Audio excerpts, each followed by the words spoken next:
Señoritas, jóvenes, señores y señoras, muy buenas noches.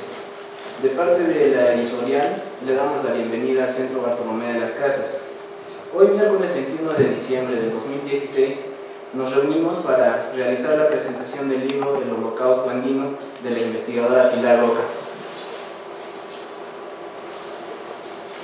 Pilar Roca estudió Servicio Social en la Universidad Nacional Mayor de San Marcos, autora de los libros Terror en los Andes, La violencia como sistema en el Perú colonial y Venezuela bajo la lupa, coautora junto a Federico García del ensayo Pachacute, una aproximación a la cosmovisión andina 2004, y de la narrativa Ayataki, Canción por los Muertos.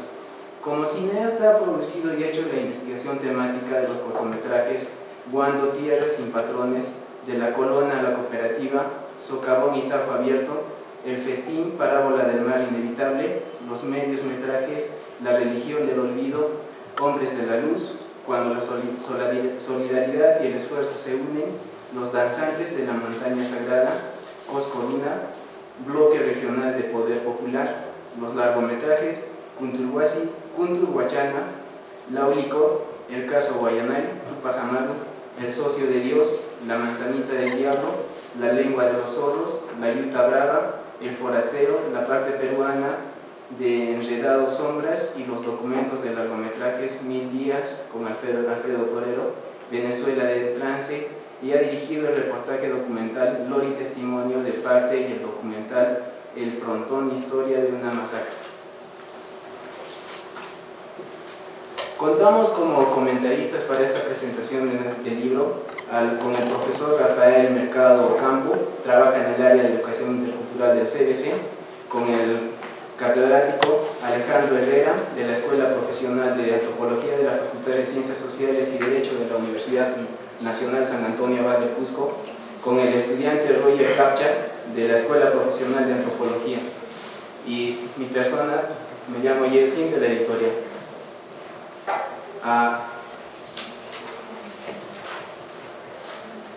Vamos a comenzar con los comentaristas y luego vamos a pasar a una ronda de debate donde van a poder hacer las preguntas, inquietudes y tal vez comentarios que tengan.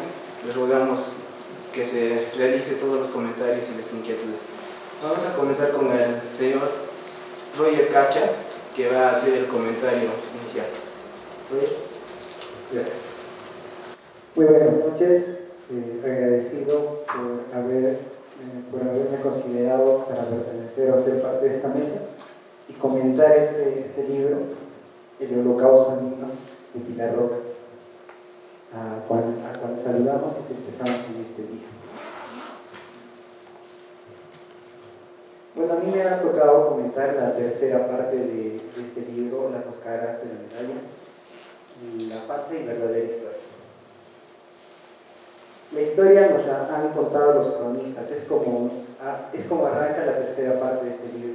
Casi toda la información de los sucesos ocurridos a la llegada de los españoles lo conocemos de estos.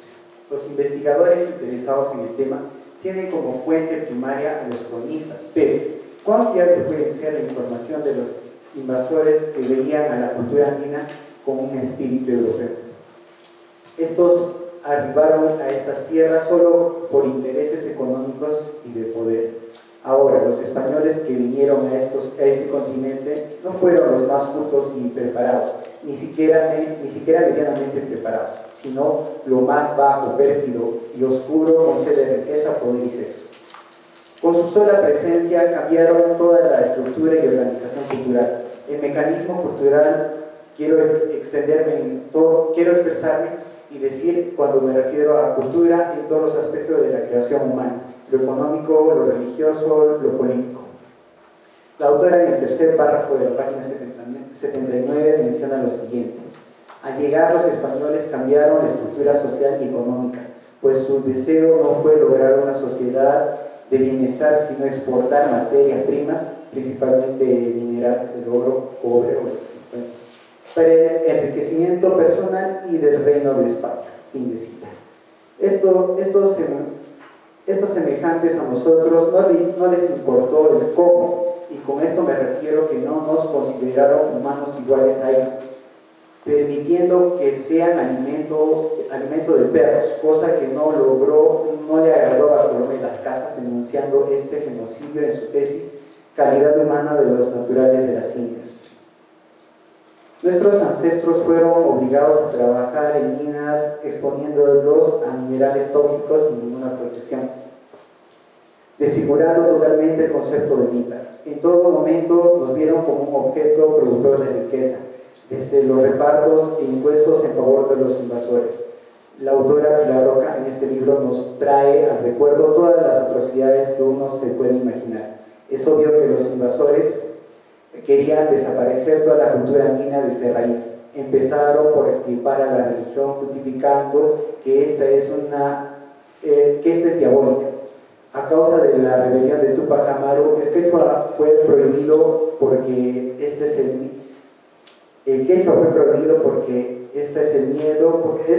medio por la cual la cultura se mantiene viva. Esto podemos ver en el artículo del profesor Miguel Palomino González, publicado en el primer número de la revista Incari. El trabajo titula Glotofagia y política lingüística en el Perú. Y aquí un fragmento traigo a colación. Glotofagia es en el sentido figurado o hace referencia a un hecho lamentable con el cual una lengua come a otra, es decir, en un territorio donde coexisten varias lenguas, una de ellas se impone sobre la otra o las otras lenguas. Este fenómeno viene acompañado por el poder político, militar y económico. Fin de cita. No solo se prohibió de hablar el quechua y otros idiomas, sino que también se prohibió otras expresiones artísticas como la danza, el teatro, la escultura y cuestiones académicas como la literatura, que tenían contenido andino. Al declarar cosas a nuestros ancestros y no considerar su capacidad de razonar y crear tecnología, desacreditaron sus facultades en todo sentido. No creían que estas personas podían edificar grandes construcciones arquitectónicas que ya no es necesario mencionar, que tenían dominio de la elaboración de los metales, y sobre esto la autora cita a García Hurtado Roca Palacios y extrae lo siguiente. Se da a conocer que los mochicas tuvieron la habilidad de usar la soldadura al fuego y el frío. Los chimús destacaron el trabajo de los metales, principalmente oro, plata y cobre. La diferencia con el trato dado a los metales por los españoles, menciona la autora, está en cuanto al destino final de su uso. El uso que nuestros ancestros le dieron a estos metales fue exclusivamente ornamental y no como objetos de riqueza que los españoles le dieron. Una particularidad de la autora en este libro es poner en el tapete dos contextos históricos, el que le tocó vivir a Tupac Amaru y Micaela Bastidas y el del Perú de nuestros días. El ser humano no tiene valor, es un objeto, como igual no lo tiene en los tiempos de nuestro querido Perú. Al respecto, la autora en la página 84, en la parte final del tercer párrafo, menciona: los mecanismos publicitarios transmitidos por los grandes medios de comunicación inducen a la población a consumir artículos de determinadas marcas como señal de prestigio social, al igual que los corregidores coloniales. El Perú del siglo XXI consume productos innecesarios. Fin de cita. No hay jerarquías en cuestiones de grupos culturales. Todas las culturas tienen el derecho a reafirmarse y levantarse contra otras si es amenazada su integridad y estructura. El proyecto político con el cual Tupac Amaru inicia esta revolución fue la expulsión de los españoles, la restitución del imperio incaico, introducción de cambios sustantivos en la estructura económica, la restauración de la cosmovisión andina, la libertad de los seres humanos, la formación política de un frente único. Concluyo mencionando que el objetivo de este libro no solo fue el de reivindicar la memoria de Tupac Amaru y desmentir que éste solo inició la revolución con intereses económicos, posición social o cualquier otro factor que lo favorezca de forma individual, sino de mantener informada y quitar las vendas cegadoras y anquilosadoras de los ojos de las nuevas generaciones de este país, porque en esto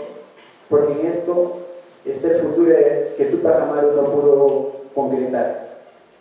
Ya lo mencionamos en líneas sacadas de este libro, que nos encontramos en un contexto diferente del que pertenecía Túpac Amaru, pero las circunstancias de dominio son las mismas, solo que disfrazadas de manera más sutil. Despertemos y salgamos de esta castración mental en la que nos encontremos, y los que ya salieron ayuden a otros a que salgan de este cegamiento. Gracias. Gracias, Roger. Con el señor Rafael. Buenas noches con todos. Primeramente quiero agradecer también por haberme invitado y conformar esta mesa. Felicitar a Pilar por esta producción. Es un libro bastante científico, digamos, un libro donde utiliza un lenguaje fluido, una narrativa bastante entendible, es un libro amigable. Yo soy profesor, trabajo con escuelas rurales, en la zona de Tamboamba, y este libro tranquilamente puede ser utilizado como material didáctico para los estudiantes, ¿no? Para estudiantes de nivel primario y secundario. Vale la pena leer este libro. Utiliza un lenguaje muy fácil, la narrativa es interesante, es fluido, ¿no? Yo quiero comentar en dos sentidos. Primero, actualmente cuando yo converso con los jóvenes, les pregunto qué piensan sobre Túpac Amaru, ¿no? Y siempre me contestan, bueno, Túpac Amaru fue un oportunista, él ha sido comerciante, él ha sido terrateniente, ha tenido privilegios, tenía bastante dinero, era funcionario del Estado español, por lo tanto, le afectaron sus intereses porque le subieron impuestos, le afectaron sus intereses, por eso que se rebeló.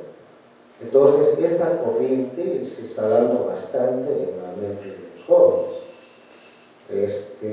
Cuando yo era estudiante, yo siempre he conocido a Túpac Amaru como un gran revolucionario, pero ahora esa forma de pensar está siendo, digamos,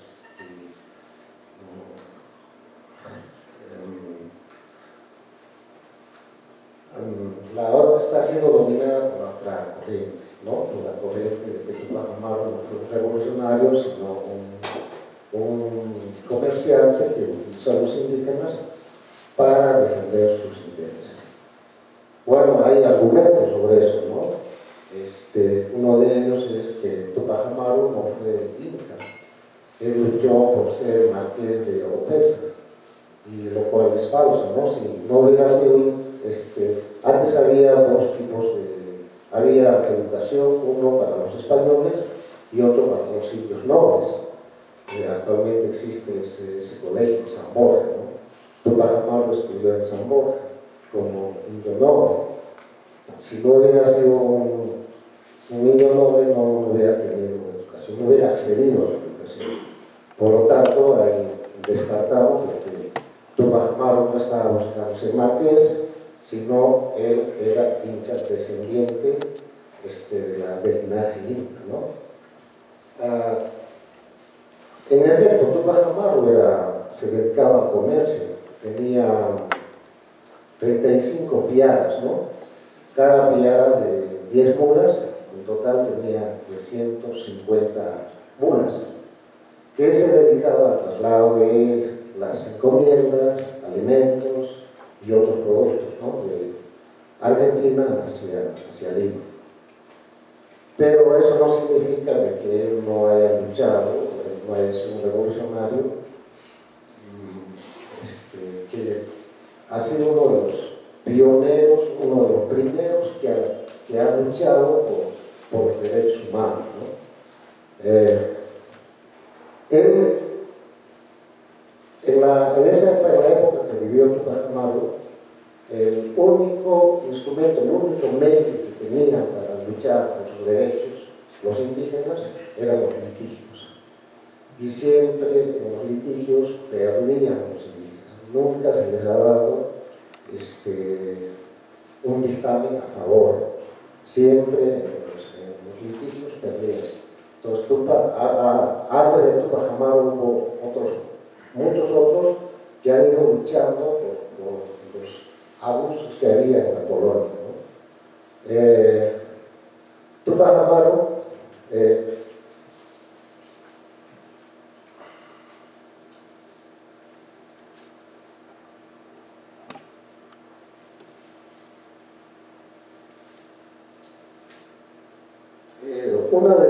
Tupac Amaru estaba en contra de las mitas, ¿no? Las mitas en el sistema inca era una colaboración mutua entre los runas, entre el pueblo y el Estado, ¿no? Las mitas eran en favor del Estado, pero ese servicio que ellos prestaban regresaba a la colonia. Entonces esta mita con la colonia fue tergiversada completamente, utilizado para explotar a los indígenas, ¿no? Entonces organizaron el sistema de mitas para hacer trabajar en las minas, especialmente en las minas, en Potosí, ¿no? Generalmente las minas duraban un año, pero lo que pasa es que el jornal que les pagaba no cubría, digamos, la alimentación o no cubría la subsistencia de los mitarios en las minas. Siempre el dueño de la mina daba cosas y el indígena siempre debía, estaba debiendo. Entonces, como debía, tenía que trabajar hasta poder pagar esa deuda. Entonces, prácticamente ahí ya salían muy pronto o cerca de la muerte, ¿no? O muy enfermos. Entonces había Tupac Amaru siempre luchaba porque las mitas que las mitas no existieran, ¿no? Luego también había mitas en las haciendas en el trabajo agrícola, ¿no? Hay igual hacendado por los terratenientes, igual utilizaban la misma fórmula. Les pagaban un real, lo que no alcanzaba para la subsistencia, les daban cosas y siempre los indígenas aparecían endeudados. Tenían que trabajar del mismo modo hasta pagar todas las deudas y siempre estaban esclavizados al amo, en este caso al hacendado, en este caso. Por otro lado, en cuanto a las encomiendas, a los indígenas le daban en las encomiendas, por ejemplo, botones, espejos, camisas de seda, telas de seda, cosas que no les servían, ¿no? Por ejemplo, en la zona de Kafka les daban los pinis, ¿no? Esos adornos pequeñitos. Entonces los indígenas dijeron, pues, ¿qué hago con esto, no? Entonces ellos lo utilizan en sus gorros, en su vestimenta, empiezan a adornar con pinis.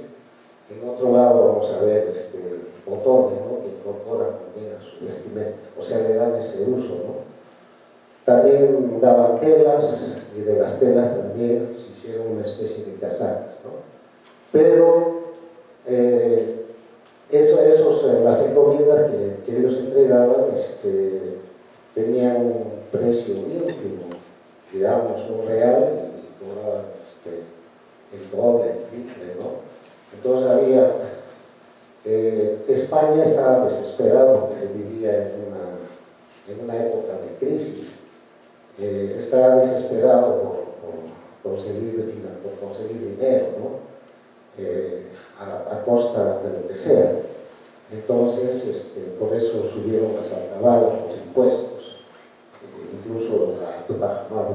Ese dato lo puede representar mejor la autora, ¿no? Él estaba en contra realmente de las encomiendas. Reclamaba, ¿no?, por ese abuso, pero litigaba, pero tampoco fue escuchado.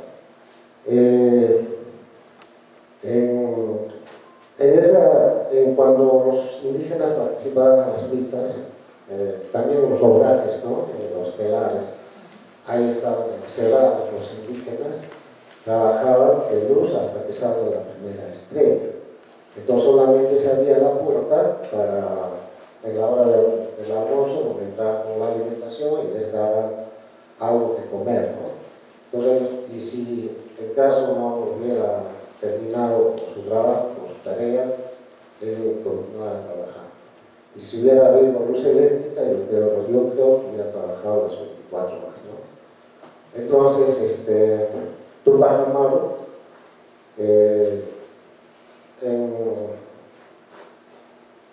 había escasez, ya, o sea, los indígenas murieron en las minas, en las haciendas, enfermos, por la gripe, por falta de alimentación. Hay escasez de vicarios. Entonces España, asociándose con Inglaterra, trafican con los negros, ¿no? Traen negros principalmente para trabajar en las haciendas de la costa. Entonces fue, por ejemplo, en la historia sabemos que Ramón Castilla fue quien liberó a los negros, y eso no es tan cierto, ¿no? Quien liberó a los negros, o sea, fue Tupac Amaru. Sacó de la esclavitud a los indígenas que trabajaban en los obrajes, ¿no? Entonces, Tupac Amaru sí, yo estoy convencido de eso, de que fue un revolucionario, uno que luchó no solo por sus intereses, sino por los derechos de los indígenas, en este caso, en contra de la explotación. En contra, él se declaró en contra de la corona española, no solamente de los estados de los que gobernaban acá, sino de la corona española.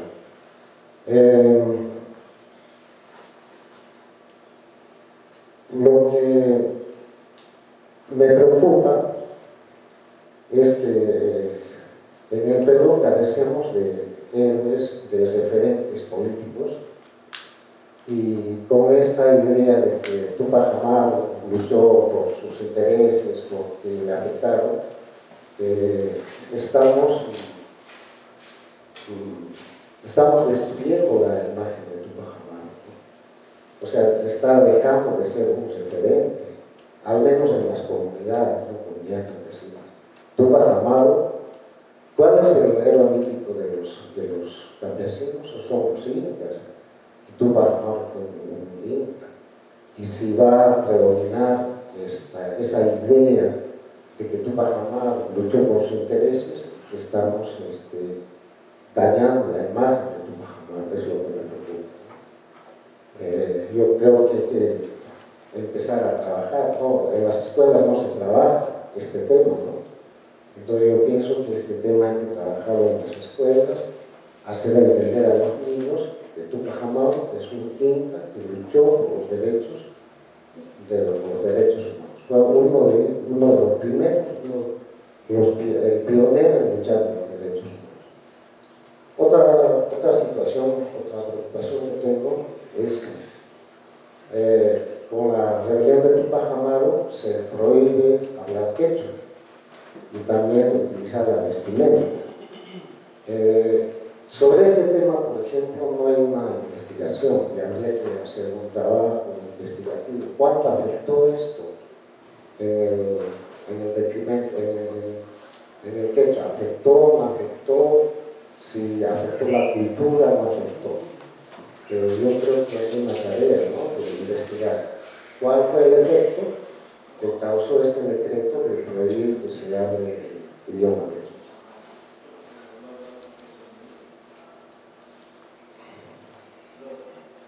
Bueno, eso sería mi participación. Muchas gracias.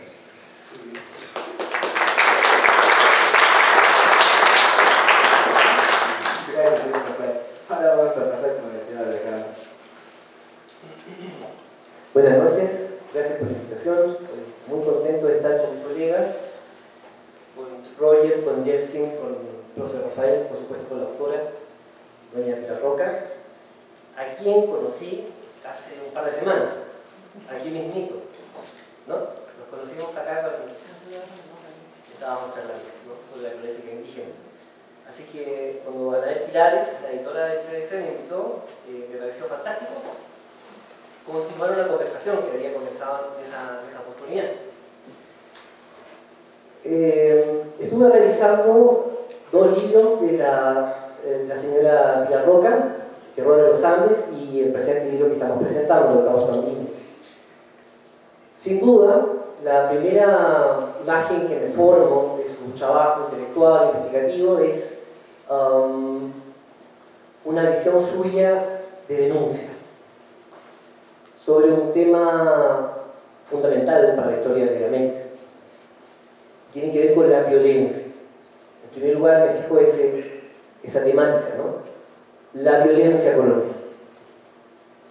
El choque de culturas, la colonización de la población indígena en diferentes áreas culturales del continente, en los Andes en particular, y el proceso, los diferentes procesos que nosotros podemos atestiguar a lo largo de la historia de una violencia secular de 3 siglos que España llevó a cabo de una manera bastante especial, porque no podemos olvidar ni dejar de reconocer que España fue la gran potencia de la primera modernidad en Occidente.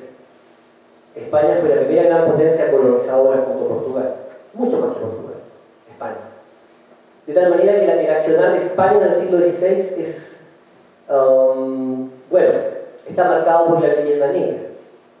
Bartolomé Las Casas, por ejemplo, se quejó durante toda su vida, escribió, investigó, fue a la corte, apeló, le habló al rey y trató de demostrar por todos sus medios que la violencia colonizadora había hecho estragos en México, en Yucatán, en Centroamérica, ¿cierto? Y en las costas de Sudamérica, en el Perú particularmente. El siglo XVII es también bastante especial desde el punto de vista de la violencia, que es mi punto, respecto del libro de Pilar Roca. El siglo XVII fácilmente lo podemos identificar con las campañas de extirpación de idolatrías llevadas adelante por la orden jesuita, a quienes a veces, un poco cándidamente, interpretamos como hombres muy santos, ¿no?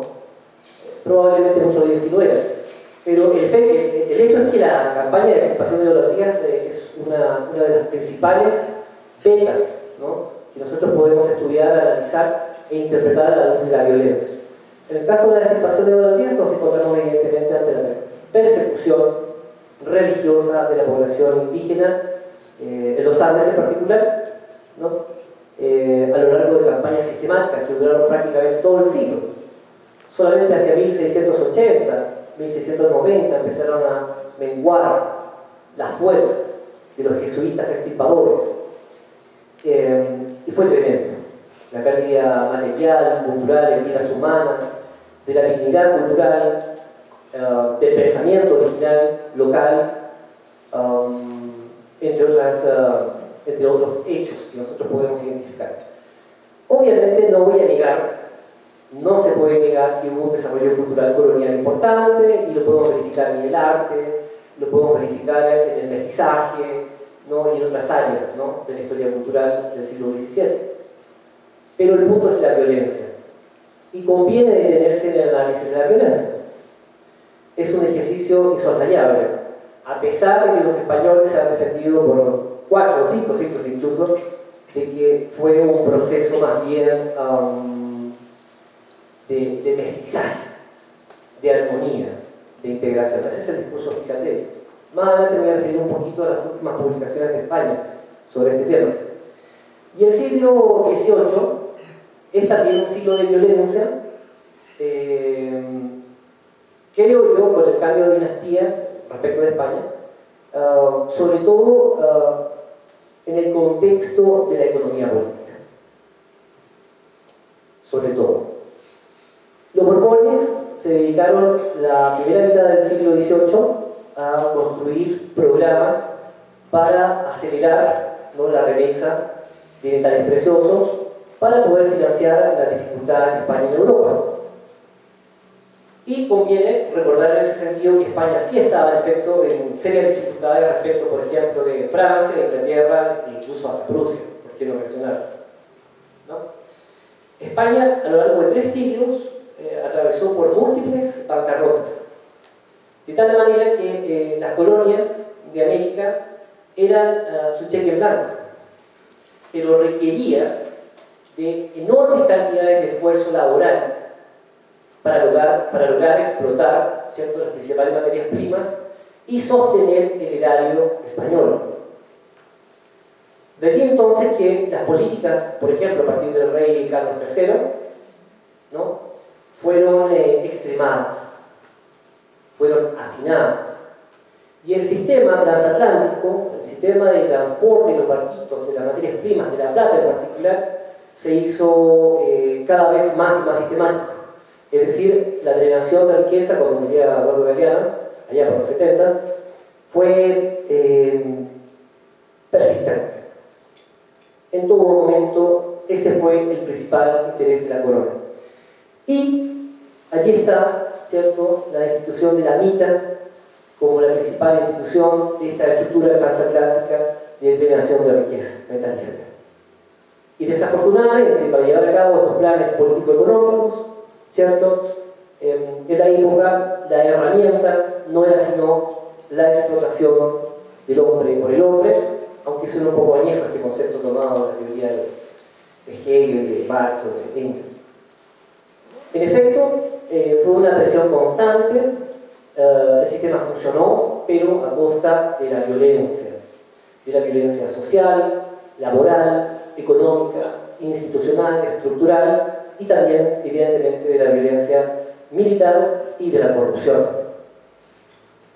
De tal manera que es importante siempre considerar que el tercer siglo de dominación española, si bien lucía sano desde el punto de vista estructural, había incubado una cantidad de contradicciones sociales enormes. En este plano pasamos a lo político. ¿Qué pensamiento político pudo haber desarrollado la población indígena? ¿Qué pensamiento político pudo haber desarrollado la principal institución cusqueña en nuestra área, respecto del régimen virreinal, colonial español? ¿Qué perspectiva económica y política podían ellos soñar, anhelar para un programa futuro que superase las enormes contradicciones, acumulación de tensiones y violencia tácita, explotación del hombre por el hombre? Desde el Consejo de los 24, desafortunadamente, no surgieron grandes tesis políticas. Hay que reconocerlo. Fue una institución digna, representativa, pero en lo político generalmente realista. De tal manera que alguna válvula tenía que abrirse para que un cierto pensamiento comenzase a florecer, a canalizarse. Yo tengo la idea de que en la segunda mitad del siglo XVIII las experiencias de la Europa ilustrada, en Francia particularmente, cierto pensamiento revolucionario de la época industrial clásica de Inglaterra, ahí está el trabajo de Thompson que nos pueden respaldar y nos pueden ayudar a comprender ese proceso, y creo yo también las contradicciones acumuladas entre las 13 colonias norteamericanas y la corona británica. En todo un contexto, ¿no? Creo que Portugal anduvo pasando más o menos desapercibido. Tenía otros negocios y Brasil fue otra forma de control colonial. América otro análisis. No puedo meter eso. Lo lamento. Pero sí es importante en el plano político reconocer como lo sostuvimos en la última publicación con el editor Roberto Ojeda Escalante y otros compañeros historiadores y antropólogos, que el pensamiento político sí fluyó por las colonias hispanoamericanas, sobre todo en esas llaves maestras que son los puertos de Cartagena, de Veracruz, del Callao, de Valparaíso, de Buenos Aires, de Montevideo. Las ideas fluían aceleradamente desde 1750. Recomiendo revisar un poquito el pensamiento de Hobsbawm respecto de ese proceso tan vital entre 1750 y 1800. De tal manera que el pensamiento de José Gabriel, y aquí aterrizo en el libro de Pilar, respecto de este interesante ejercicio de escritura, tanto en el Terror de los Andes como en el Holocausto andino, y reflexiona inédito sobre el pensamiento de José Gabriel, ¿no? ¿Cómo no hacerlo?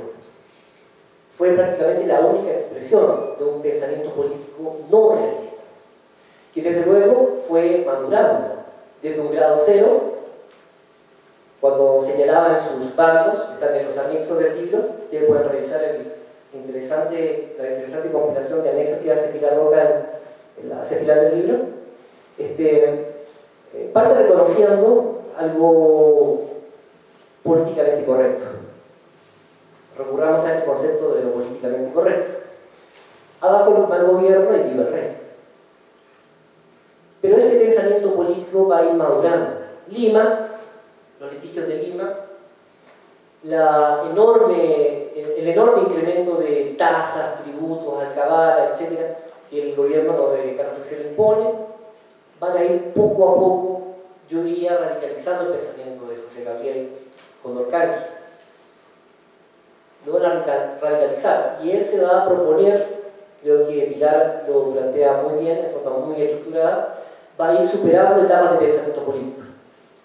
En algún momento se va a declarar rey, lo cual subvierte completamente, ¿no?, las leyes de Indias, por ejemplo, o la política indiana de Solórzano Pereira, y por supuesto el trabajo de los ideólogos de la corte en España y del pensamiento del propio rey de España.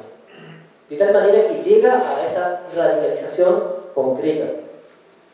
Y en ese punto cruza la línea roja.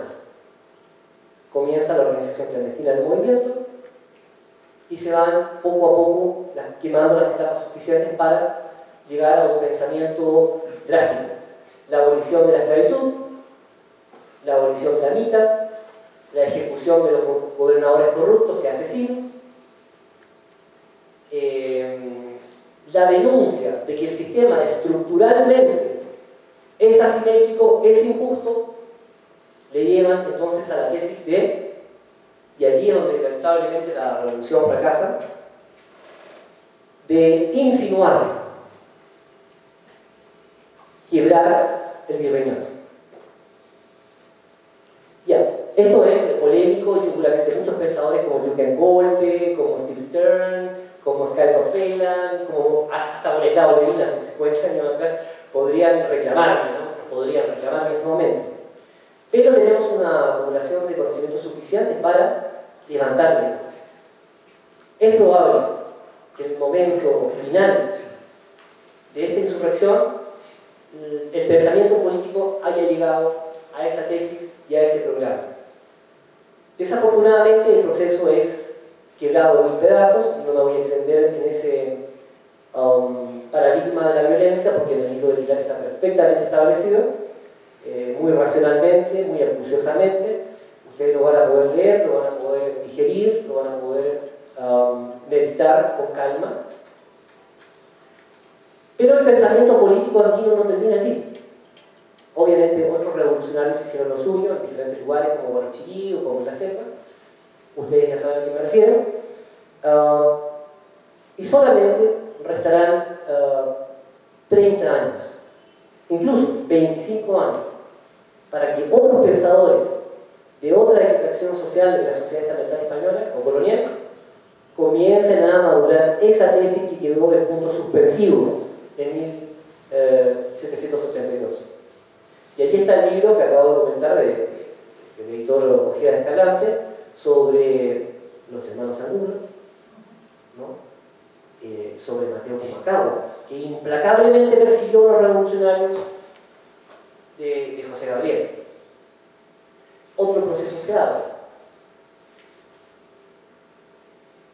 Termino reflexionando, si me permiten con ustedes, sobre la vicisitud del pensamiento político andino. Existió un pensamiento político progresivo, tal vez de corte liberal, inspirado en la Ilustración, amparado los derechos de los pueblos por liberarse de la tiranía. Probablemente sí, pero desconocemos sus matices y los procesos quedaron truncos. Y tenemos evidencia documental, más económica cuantitativa desafortunadamente que discursiva, retórica o cualitativa. Pero hay evidencia. Saludo el trabajo de Pilar Roca, porque es una investigación ineludible sobre la violencia, sobre la política, sobre la economía, la etnicidad y sobre los principales valores que en el siglo XVIII se impusieron, ¿no? Y son, a no dudarlo, la libertad, la fraternidad y la igualdad. Gracias, Pilar, por tu libro.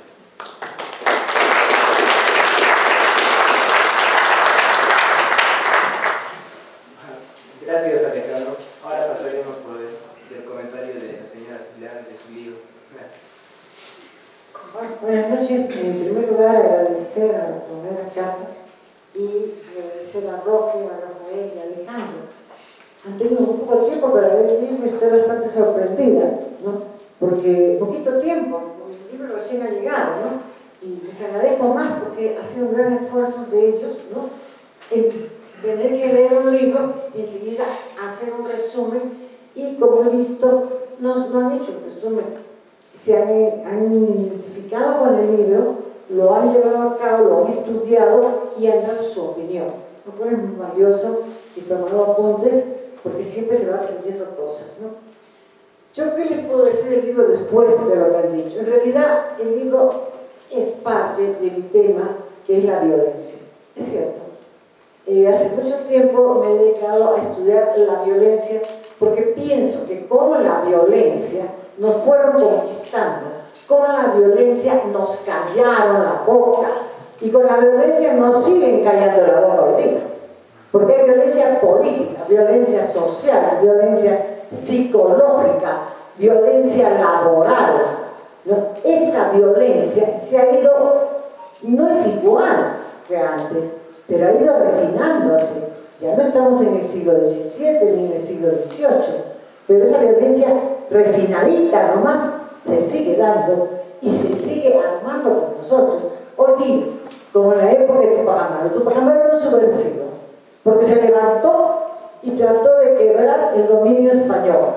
Hoy día, el que se levanta y trata de cambiar el sistema, evidentemente es terrorismo, o hace apología del terrorismo, y va con sus huesos a la cárcel.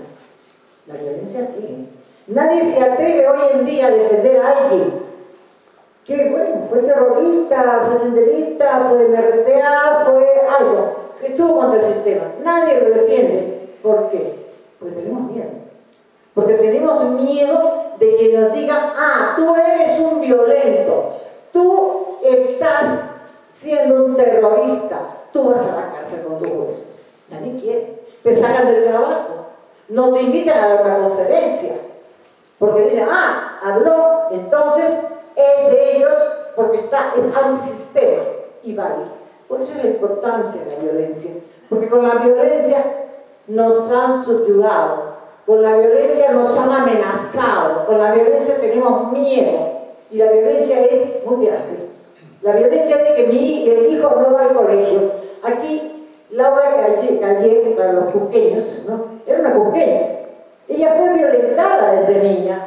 La sacaron del colegio de educarla porque su padre era miembro del Partido Comunista en ese entonces. Y es la primera cienciana, porque su padre habló con el director y fue al colegio de ciencias, que era de varones. En ese entonces no había de ninguna manera educación mixta. La violentaron. ¿Por qué? Ella no tenía nada que ver, era una niña. Pero la violencia se ve ejerciendo. Y esa violencia de Tupac Amaru ha seguido pasando siglos y días hasta nuestra época. Y se sigue manteniendo. Y nosotros seguimos bajando la cabeza y aceptando esta violencia que se ejerce de una forma permanente contra nosotros. Hoy en día, uno de las personas que están en la mesa, varios, han hablado de lo mismo, que ha dicho que Túpac Amaru se está tratando de denigrar. Hablaste de la señora Opera. Claro, la señora Opera es una antitupacamarista, que lo que está tratando de decir es que Túpac Amaru fue un vil arriero comerciante que se rebeló por la única razón de no querer pagar impuestos. Y esa tesis la mantiene la señora Opera, esa tesis la mantiene Walker, ¿no?, que es un norteamericano, que es de la UNSAC. Yo no sé, la gente de UNSAC verá si estudió en UNSAC o era profesor de la UNSAC, pero es la tesis que Túpac Amaru era un simple comerciante que lo único que quería era no pagar impuestos, era seguir haciendo comercio. Le habían dividido los virreinatos, entonces Túpac Amaru antes comerciaba él, pero crearon el virreinato del Río de la Plata, entonces ya dividieron y ya no podía hacer el comercio y de tener las ganancias. Es falso.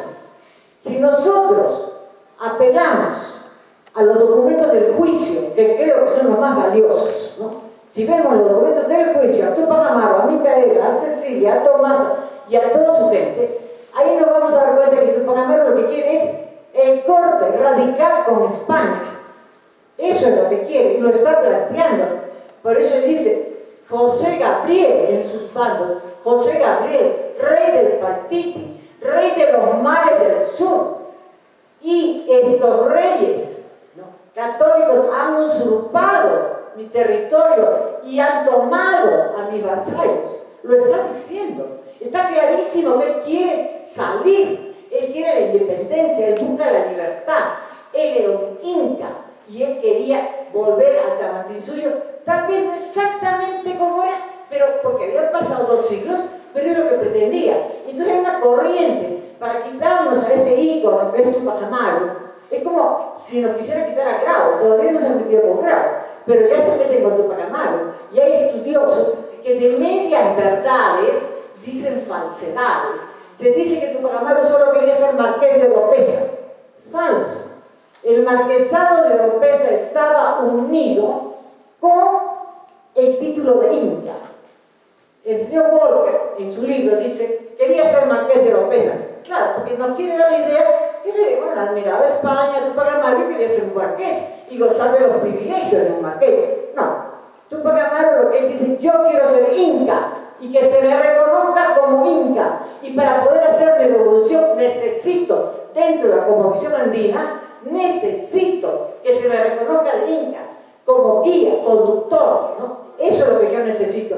Y él va a recuperar y a pedir su título de Inca, pero lo que está ocurriendo es que el título de Inca está anexado al título de marqués de Oropesa. Por eso yo hablo de Walker y sus medias verdades.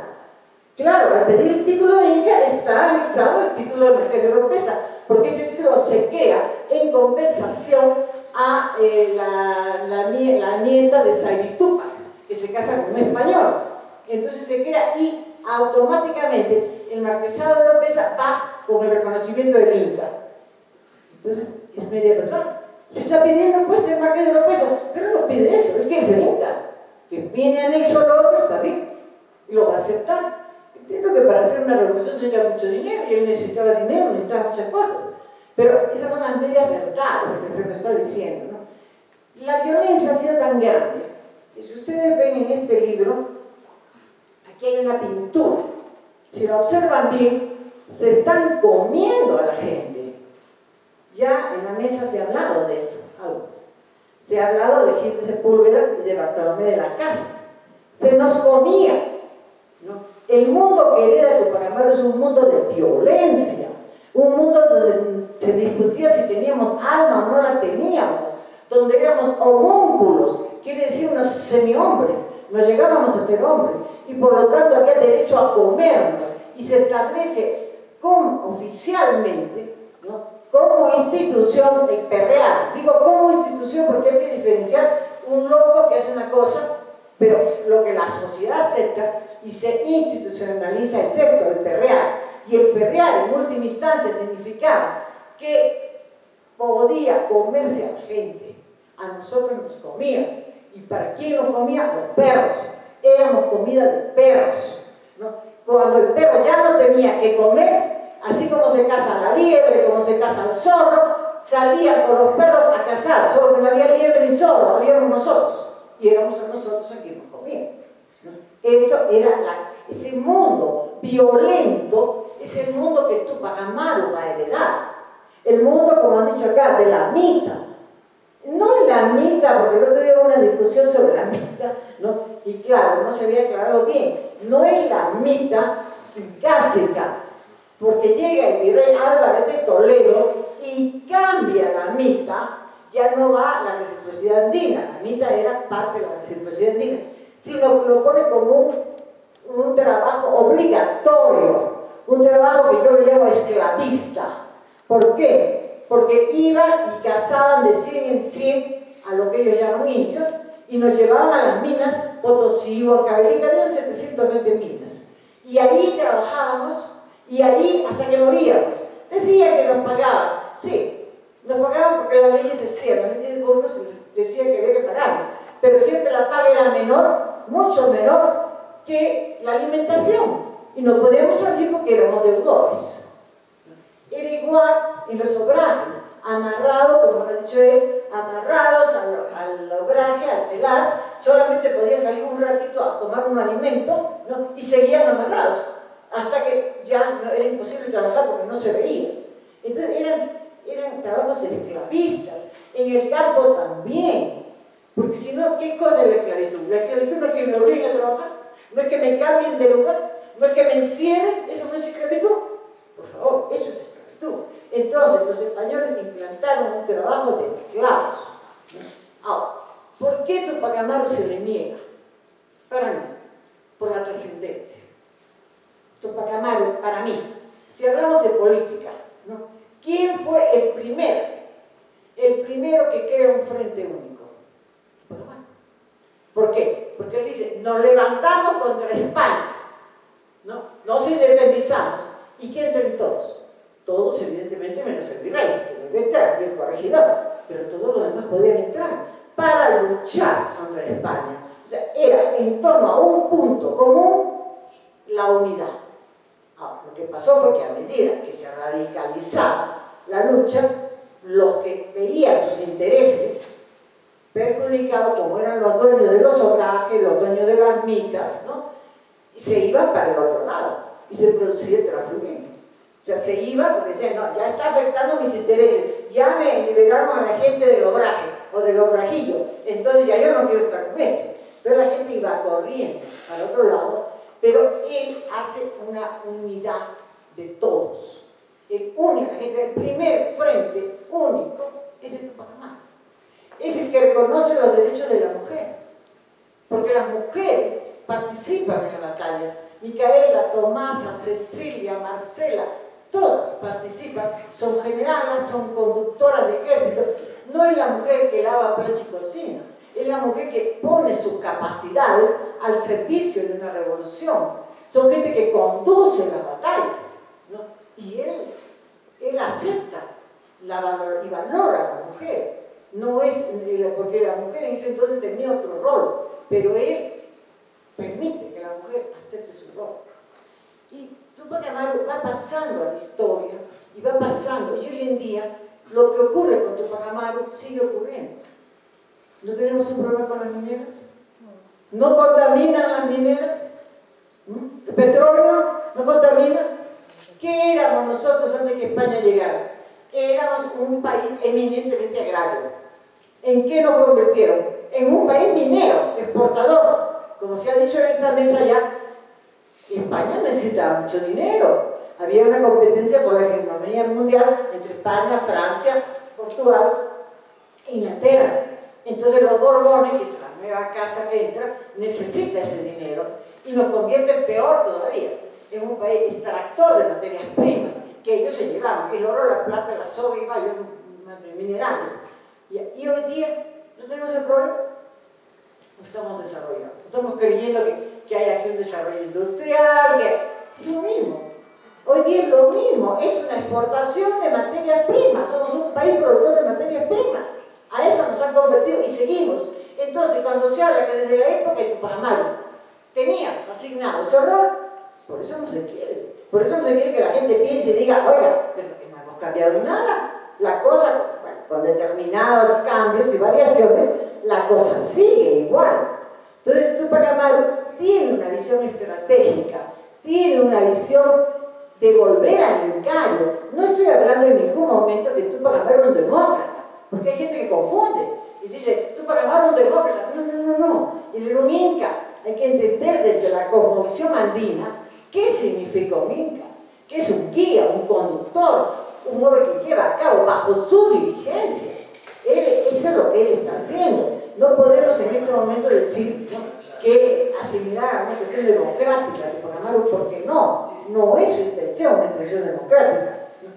Él hereda un mundo donde las costumbres están prohibidas.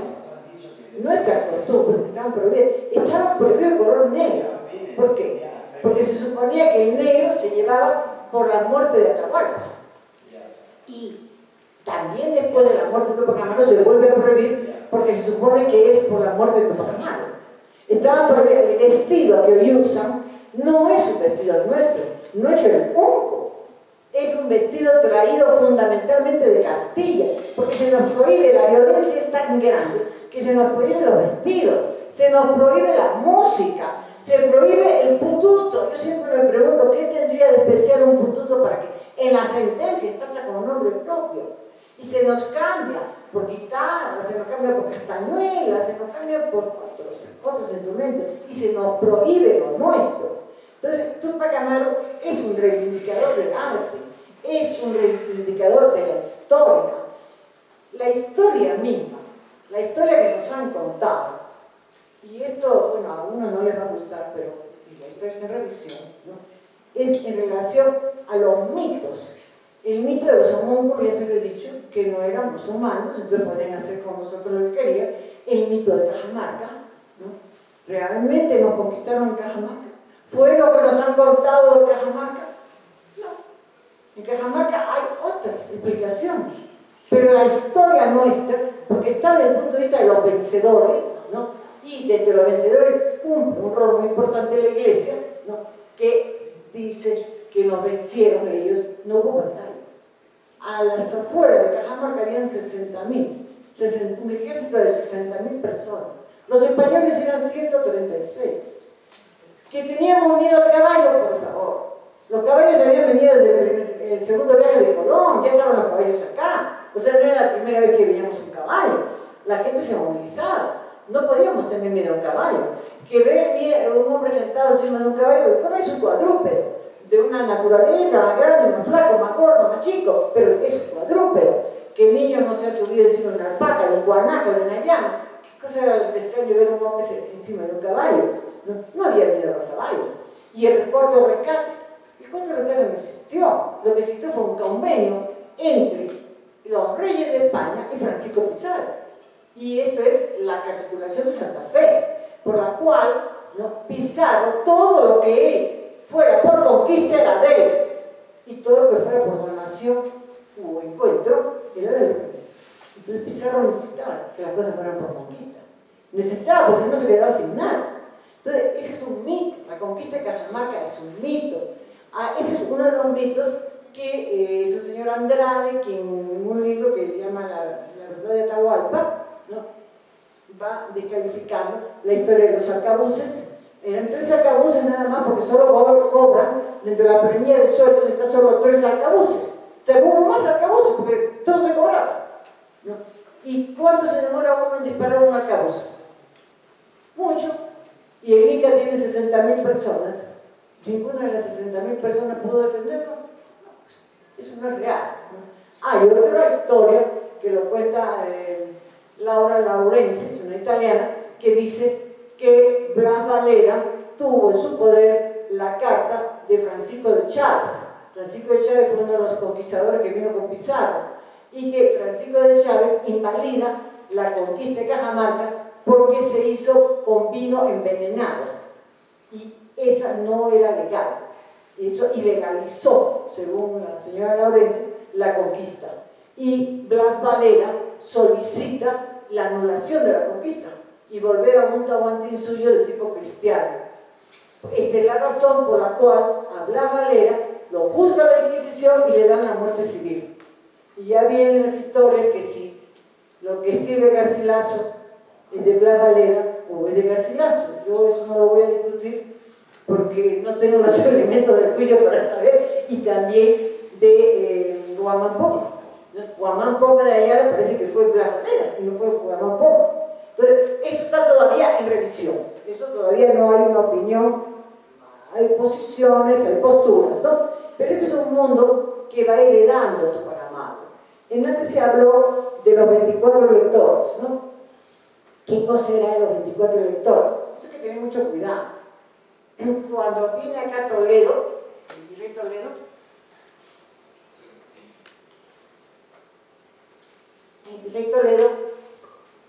Francisco Toledo V, virrey de Perú, siglo XVI, plantea que sí, es necesario reconocer, de alguna manera, reconocer una aristocracia, vamos a llamarle así, una nobleza indígena, dicen ellos. A mí me molesta mucho el término indígena, ¿no? Pero es lo que dice, ¿no? Y entonces dice que hay 12 panacas. Las panacas vendrían a ser las casas reales, por buscar un sitio, ¿no? Entonces hay 12 panacas. En cada panaca él va a escoger 12 electores. Ahí son los electores de los que tú hablas, ¿no? Pero esos electores son los que los españoles aceptan, lo que los españoles quieren. No necesariamente tenían que ser los descendientes de los incas. Eso hay que tener cuidado, mucho cuidado ahí, ¿no? A Tupac Amaru nunca le reconocieron ser inca y descendiente de Juana Pituajo. Nunca le reconocieron, porque evidentemente que Tupac Amaru era una mala palabra, no le podían aceptar a Tupac Amaru. Y estos 12 electores, estos 24 electores, entre ellos se escogían quién iba a ser el inca, y era el famoso Alferado. Esto lo estudia mucho, lo relata muy bien Donato Amado, ¿no? Es un tema que Donato ha trabajado bastante, ¿no? Y yo le hago mención en el libro, porque realmente ahí hay que verlo, ¿no? Entonces, estos 24 electores que señalan una política, pero es una política pro-española, porque hay que decir una cosa: acá España gobernó con la corrupción, con la seducción. Es decir, a mí me daban tierras, me daban colegio para mis hijos, era una casta privilegiada. Entonces me seducían y entraba a ese ritmo. Ya yo no quería abandonarlo. Entonces, esta gente, estos electores, son puestos por España, son electores reconocidos por España. A la muerte de Tupac Amaru tratan de anular a todos los electores y ellos protestan. Entonces vuelven a mostrar sus títulos. Yo pregunto, ¿en Mexicali había títulos? ¿Quién les dio los títulos? ¿Quién les reconoció los títulos? Eso no he visto que nadie diga quién los reconoció. Se presentan los títulos, ¿de dónde sacaron los títulos? Pero era gente que aceptaba y estaba de acuerdo con España. Entonces estos 12 electores, ¿no?, que dicen venir de la casa de Guaynacapa, que dicen venir de la casa de Sinchirroca, habría que ver si realmente venían de estas casas o era gente muy legal a España, muy traidores a Tupac Amaru, porque todos denigran a Tupac Amaru, e incluso sacan a otro descendiente que es de la familia Betancourt, ¿no?, que ese señor sí entra, tiene los documentos de los alferados, de los electores, y ahí pone a su suegro, que es Diego García. El señor García, casado con la Betancourt, que quiere decir que la familia de ellos es la verdadera representante de los incas, ¿no? Entonces, Tupac Amaru va cambiando. Ahora, para que vean ustedes cómo hay una mala intencionalidad, porque nos quieren quitar al ícono, porque nos quieren quitar a alguien que sí defendió nuestros derechos, que cuando se dice, y disculpen, me refiero al libro, porque este libro es el libro que está circulando, ¿no?, y que está apoyado por mucha gente. Cuando se dice la trascendencia de Tupac Amaru, se dice que no tiene trascendencia. En poesía, ahí pregunto yo, está bien, Toño Cisneros era un buen poeta, lamentablemente murió, pero no es el poema más emblemático de Tupac Amaru, el que hace Toño Cisneros. Todos sabemos acá que hay poema de Romualdo, ese poema, podrán matarlo y no querrán matarlo, que se estudia en los colegios, ¿no? Hay el poema de Arguedas, en quechua. Hay el poema de un premio Nobel que se hizo, Neruda. Neruda hace un poema y resulta que este señor Duarte ignora a Neruda, un premio Nobel, ignora a nuestro Arguedas, ignora a Romualdo y dice que lo único que puede trascender es como este señor. Entonces el libro lo que trata, y aquí pido disculpas porque seguro me he olvidado de mucha gente, es lo que trata en un momento de la trascendencia de Tupac Amaru. Trasciende que hoy estamos reunidos, trasciende que hay un libro, y hay muchos libros más de otra gente. La universidad, yo tengo un libro que me regalaron a la universidad, de Cornejo Curonque, un libro así grande, ¿no? Un libro comentado, buenísimo, de la UNSAC, ¿no? Me ayudó mucho ese libro, yo agradezco a Oscar por el regalo que me hizo, ¿no? Un buen regalo. Y se está haciendo Tupac Amaru, se está trabajando Tupac Amaru. Entonces resulta que viene este señor, porque su tesis de Harvard, ¿no? Ha hecho la tesis allá y ahora lo ha convertido en un libro, que está bien escrito, que es muy fácil de leer, que es muy fácil de leer, pero que hay mucha mentira, ¿no? Que está, y lo único que, y además hay mentiras solapadas, civilinas, diría yo. ¿Por qué? Porque todo el rato lo que habla es de la sangre que Tupac Amaru derramó. ¿Y los españoles? Bueno, en la guerra de Tupac Amaru se murieron 100.000 personas. Eso es lo que murió en la guerra de Tupac Amaru, de 300.000. El 30% de la población murió. De dos partes, ¿no? El día que atrapan a Tupac Amaru, a 70 de ellos los cuelgan. Eso no, la historia no lo dice, ¿no? 70 fueron colgados por los caminos. Entonces, se trata de que nosotros no tengamos un ícono. Se trata de que Tupac Amaru no sea declarado prócer de la independencia. Si la independencia en este país es una independencia de criollos y mestizos, y Tupac Amaru es el eje, la cúspide de una revolución andina, porque es andino. Ese término indígena, indio, es un término totalmente colonial, porque nosotros no somos ni indios ni indígenas. Para disimular, han dicho que era porque Colón creyó que llegábamos a las Indias. No es cierto. Nos pusieron indios, indígenas, para que no tuviéramos identidad, porque éramos huancas, porque éramos colias, porque éramos lupacas, porque éramos lares, porque éramos coscos. Se nos quitó el sentido de pertenencia, el sentido de identidad. Parte de la agresión es esa. Y nos han hecho creer que era porque Colón se equivocó.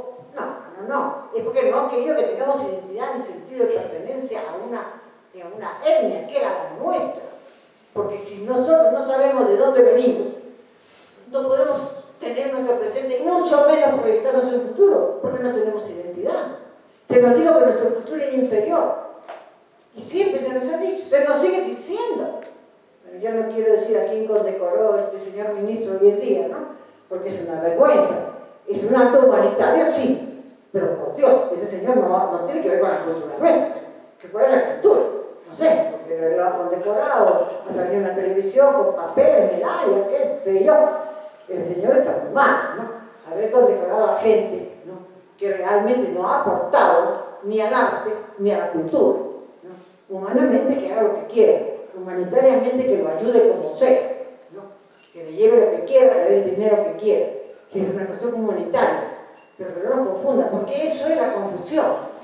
Aquí en el arte no existe, porque nosotros somos andinos, eso nos ha dicho que somos hispanos. Hispanoamérica, ¿acaso somos hispanos? Iberoamérica, ¿acaso somos de la provincia de Ibera? Los iberos son los españoles y los portugueses, ¿qué tenemos que ver nosotros con los iberos? Latinoamérica, peor todavía, es un concepto puesto por Napoleón, porque ese concepto implica la negación del quechua o de otro idioma nuestro, porque Napoleón lo pone cuando dice lo que nos une es la lengua madre, así que nuestra lengua madre es el latín. Ustedes hablan latín, no sé nada de latín, pero nosotros ni somos latinos ni hablan latín. ¿Cómo va a ser la lengua madre? ¿No? Porque esa es la violencia. Y nosotros como somos latinoamericanos, somos iberoamericanos, este gobierno, y el otro, y más allá. Iberoamérica, el premio Iberoamérica, el premio Iberescena. ¿Cómo podemos ser íberos? Nos seguimos diciendo íberos, la madre patria. Dios mío, ¿de dónde la han sacado? ¿No? Y de la madre patria dice, la madre de otro, porque la mía no es, ¿no? De verdad, yo no esto que España y mi madre. No soy anti-española, pero yo no pertenezco a España, como hace mi madre patria. Yo tengo acá mi tomate suyo, mi ande, esto es lo mío. Yo me siento una persona andina. Entonces, esas son formas violentas que en la cotidianidad estamos tan autocolonizados que estamos con eso en la cabeza, no nos damos cuenta. Yo miro también, a pesar de que lo escribo, lo pongo, y después digo, digo, bueno, yo no digo eso de madre patria, esa cosa, no. Pero a veces digo, los indios, y digo, pucha, ya estoy hablando tonterías, ¿no? Porque no estamos acostumbrados. ¿Cuál es nuestro origen? Cada uno debemos buscar nuestros orígenes, de dónde yo salí, de dónde provengo. ¿No? Yo provengo de los Guari, pues soy Guari, pues. De los Huancas seré Huanca, pues. De los Cocos seré Coco, de los Lares seré Lares, ¿no? El otro día que el Señor me enseñó, ¿no? De lo de Pisa, ¿no? Ya pues soy de ahí, ¿no? ¿Cómo se llama? Pisacas, ¿no? Ya aprendí, lo que ya me enseñó, ¿no? Entonces soy de ahí, pues, ¿no? Esa es mi identidad, ahí es todo. Entonces cuando se quiere votar a Tupac Amaru, es porque no se quiere que nos identificamos. Porque a medida que no tenemos identidad, que la autoestima está en los pisos, nosotros nunca nos vamos a revelar. Y vamos a ser siempre corderitos aquí y allí, mirando, tratando de alcanzar un mundo que no es el nuestro, un mundo que no nos corresponde. Tampoco se trata de encerrarse, porque la globalización también se ha globalizado la miseria y la pobreza, ¿no? Y eso no nos lo dice. Entonces, cuando yo escribo este Tupac Amaru, lo hago con una idea de reflexión, ¿no? Bueno, habría mucho por hablar, ojalá puedan leer el libro, pero es la idea de reflexión, las cosas de ver qué hay, ¿no? Y cómo podemos hacer, y ir acostumbrándonos a cambiar nuestro pensamiento, nuestra manera de ser, ¿no? El otro día me preguntaban en una conferencia si Amazúi, Amayuya y Maqueya, ¿no? Era una invención o era una realidad. Yo no he podido exactamente averiguar, pero creo que es parte de una filosofía. No sé si se saludaban con eso, no, yo no creo. Pero parte de la filosofía, sí, y está bien que ahora nos digamos no seas ladrón, ¿no? Estaría bueno recordar a mucha gente, no seas ladrón, no seas ladrón. Porque aquí lo que es, el dicho es, no importa que robe, hace obra, pues, ¿no? Hace obra, pero roba, pero hace ahorita, pues, déjalo ahí, ¿no? Bueno, entonces, sería bueno que recordemos algunas cosas del Incario para ver si mejoramos un poco las conductas, ¿no? Y eso es en general para todos, incluyéndome a mí, lógicamente. Bueno, esta es más o menos una historia que he tratado de plasmar. Me ha gustado que me diga que estoy claramente en un tema de violencia, porque es así. Todo eso es un tema de violencia, porque creo que la violencia se sigue dando. No quiero poner ejemplos, y voy a terminar con un ejemplo que es doloroso, que es el ejemplo de los niños, ¿no? Los niños que eran hijos de tupacamaristas o eran familiares de Tupac Amaru eran perseguidos y eran arrebatados de los padres porque se iban a contaminar. ¿Ustedes recuerdan una primera dama que llevaba en avión a niños que dicen que estaban contaminados? ¿Dónde están esos niños? Y en Buenos Aires, Videla nos llevó un montón de niños que se vendieron después. ¿No está la madre de Mayo buscándolos? Esa violencia sí, sí. En la época de Tupac Amaru se llevaban a los niños porque los padres los contaminaban. Y ahora también. Entonces, eso hay que ver bien, hay que analizar y hay que elevar la cabeza, nuestra autoestima debe estar alto. Tuvimos una gran cultura, Machu Picchu es una séptima maravilla, pero más maravillosos son aquellos que lo construyeron. Gracias.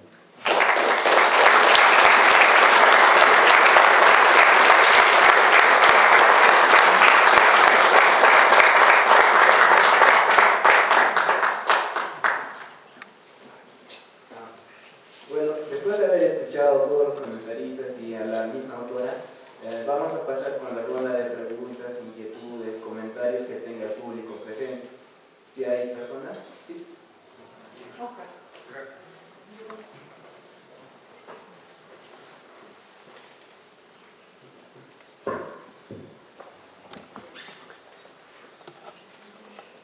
Muchas gracias. Buenas noches. Primero, expresar mi gratitud a CDC por haber promovido esta organización. institución, esta actividad, perdón, que debió haber hecho la universidad. Pero la universidad tiene otras preocupaciones, ¿no? Pasar una capa de pintura a la ciudad universitaria, su preocupación. Su preocupación es facilitar el paradigma universitario para que se presente Melcochita. Es eso, el reflejo real de una institución responsable de promocionar la cultura de generar capacidad reflexiva, sobre todo en estos tiempos, ¿no? Donde hay un mensaje muy sutil, muy fino, que nos van haciendo consentir de que en 5 años vamos a conmemorar el bicentenario. ¿Bicentenario de qué? Será pues de Lima, el centralismo, pero de nosotros. Y de nuevo mis felicitaciones a la señora Pilar Rojas. Estoy leyendo tu trabajo, subrayando. Y voy a pedirle que la universidad quiera, pues, un 100, 200 para que vayan a las bibliotecas.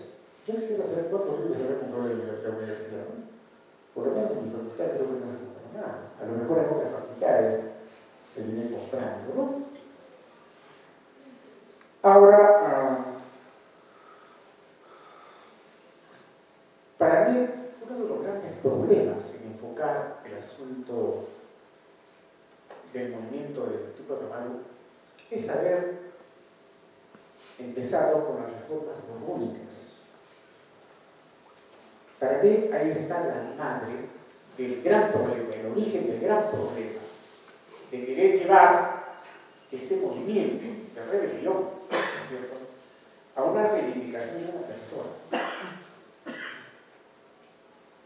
Si el enfoque dejara de lado el asunto de las reformas borbónicas, otro sería el análisis de este movimiento de rebelión anticolonial, ¿no? Porque la resistencia ha sido un continuo. O sea, no todo terminó con aquello que generó esa masacre en Toledo, acá en esta plaza, ¿no? Poniendo como premio a una noble mujer, ¿no? El movimiento de resistencia ha tenido un continuo. Lo que pasa es que profesamente, ¿no es cierto?, no se ha registrado esa resistencia. Entonces, por eso que pensamos que el siglo XVII ha sido un siglo de aparente armonía, de haber gestado mestizaje, lo cual no es así, no es así. Este es un tremendo contrabando ideológico, ¿no?, para que nosotros podamos consentir de que finalmente, ¿no es cierto?, la gran cultura antigua amazónica se ha sometido a ese tipo de conflicto. Tampoco no fue simple conflicto de culturas. Eso no es simple. En el siglo XVI, quienes vienen de Europa encuentran acá una sociedad que había solucionado sus grandes problemas de un continente que había envejecido, Europa. Acá creo que es importante leer lo que dice el Paul Dorcea, este gran filósofo mexicano, que tiene un aborde especial del problema europeo durante el siglo XV y el siglo XVI. Habían llegado a su tope, necesitaban una nueva realización, un nuevo lanzamiento de su proyecto occidental. Este tipo de enfoques, abordajes, nos van a hacer entender, ¿no es cierto?, estos grandes movimientos de resistencia anticolonial que han tenido continuidad. Ahora, dentro de la línea que está enfocando la señora Pilar, hay un libro que desgraciadamente ha desaparecido en la Universidad de Cusco. Uno de los pocos estudiosos, ¿no?, que trató desde una perspectiva ideológica y política la formación social inca fue el doctor Carlos Núñez Anaritarte. Carlos Núñez Anaritarte inclusive escribe un libro, El modo de producción esclavista del Estado Inca. Desgraciadamente ese libro ha desaparecido. Profesamente han hecho desaparecer esos libros, ¿no?, durante la noche oscura de la Universidad de Cusco, los años 72, 73, 74, cuando fuimos intervenidos por el equipo militar. desaparecieron cientos de libros, ¿no? Que eran interpretaciones de la formación social peruana. Ojalá que se pueda encontrar ese libro, de repente ya en la Biblioteca Nacional, ¿no? Por lo menos en la biblioteca bien buscado. Laura Cano hizo buscar, finalmente no se encontró ese libro, ¿no? Ahora, otro de los aspectos que creo que es bueno tomar en consideración es cuál es el derrotero que van tomando las publicaciones sobre Tupac Amaru. Esto a mí me preocupa. En 2013, efectivamente, como declaro, me correspondió el esfuerzo de hacer reeditar el libro de Cornejo Bronque, de 1952. Nos hizo el comentario Pepe Tamayo Herrera, también Juan Marchena de Sevilla, y uno de los aspectos que nos conmovió fue esa famosa carta de Fernandito, que está en la Corretana del Vino, ¿no? Donde, bueno, pues hay un propósito de aproximarnos al entendimiento, ¿no es cierto?, del movimiento de resistencia anticolonial, y que por completo nosotros debemos dejar de lado esa expresión de precursor. ¿Cuál precursor? Igual sucede con el movimiento de reforma universitaria en este continente, ¿no?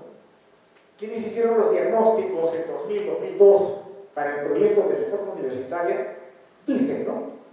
Lo que ocurrió en el Cusco entre 1907 y 1909 abonó el escenario para las futuras reformas. También se niega, ¿no es cierto?, la capacidad de estos grandes cambios que se dan desde el interior del país.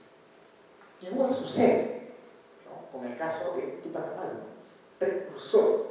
Desgraciadamente, pues no se han dado la molestia, y una vez más te felicito, Pilar, por los anexos, ¿no? Particularmente los 10 primeros anexos que he vuelto a leer una y otra vez. Porque si nosotros no trabajamos con las fuentes, vamos a tener pues ese tipo de sesgos. Este bello libro no tiene el carácter comercial pues, que tiene el libro de Charles Walker, ¿no? El libro más vendido en la feria. Para eso nosotros vamos a escribir los libros. No, los libros tienen que ser un soporte para coadyuvar a generar capacidad reflexiva entre la ciudadanía, entre todos, lo que dijo el profesor en las escuelas primarias, en las universidades, etcétera, etcétera. Pero no para decir, fue el libro más vendido. O sea, para eso nosotros vamos a reclamar el debate sobre este gran movimiento de resistencia anticolonial. Me parece que no. De modo de que creo que la presentación de este bello libro y también esta reunión debe ser una especie de punto de partida para continuar los debates y llegar al 2021, que es la aspiración misma de conmemorar su bicentenario. Para nosotros debe significar el bicentenario primero de la creación de la primera universidad, la Universidad San Ignacio de Loyola, en 1621. Universidad antes que San Antonio del Cusco, que permitió la creación de las escuelas, de los colegios. En uno de ellos, por supuesto, accedió el gran Tupac Amaru, por derecho propio. Entonces, estamos en este pelotero, estamos en este reto de cómo desde el Cusco, a partir de estos estudios, a partir de la necesidad de traer a la agenda algo que debe tener como perspectiva una respuesta a este propósito de esta estructura centralista, ¿no? No existe ningún evento, lastimosamente, ya se van contagiando parte de la prensa del Cusco, ¿no? Dice, nos estamos aproximando al bicentenario. Ese bicentenario es negar, pues, los movimientos de resistencia anticolonial del gran Tupac Amaru, es negar, ¿no?, la verdadera revolución liberadora impulsada por los hermanos Angulo. Qué pena, ¿no? En 2013 pasó desapercibido en el Cusco, teniendo un rector historiador. Qué pena, ¿no? En 2007 pasó desapercibido el centenario del primer movimiento de reforma, teniendo otro rector historiador. ¿Qué es lo que pasa en nuestra sociedad? es el síndrome colonial que realmente nos ha reducido a ponernos nosotros mismos límites, eso es gravísimo. Yo creo que esta explicación no lo vamos a dar antropólogos, sociólogos ni politólogos, a lo mejor lo van a dar psiquiatras, algo mejor, porque ya es especialmente un problema que linda, ¿no es cierto?, con la conducta personal. Y una colectividad dentro de ese escenario va a tener grandes limitaciones y su capacidad de respuesta también se va a reducir. No quisiera continuar con mi intervención, te felicito sinceramente, adelante con este tipo de contribuciones y ojalá que más adelante, en unos meses, podamos organizar sobre la base de este libro en la universidad, apreciada Pilar, un debate. ¿Cómo nosotros, ¿no es cierto?, dar forma a nuestra agenda de respuesta a ese bicentenario centralista? Porque unido con ello, ¿qué hacemos? Es justamente afianzar ese tipo de estructura del Estado, ¿no?, causante de nuestra situación actual, causante de por qué se llevaron la creación de la primera universidad gestada acá en Cusco en 1548 a Lima. Las consecuencias las estamos pagando, ¿no es cierto? Como está el presupuesto, lo que está ocurriendo en estos momentos, la preocupación del gobierno, ¿no es cierto?, de condecorarle, de dar este reconocimiento al gordo Casareto. ¿Es esa la cultura? ¿Esa es la preocupación? Realmente es un río, pero hay que decirlo con los académicos, porque si nos quedamos callados, somos cómplices. Muchas gracias.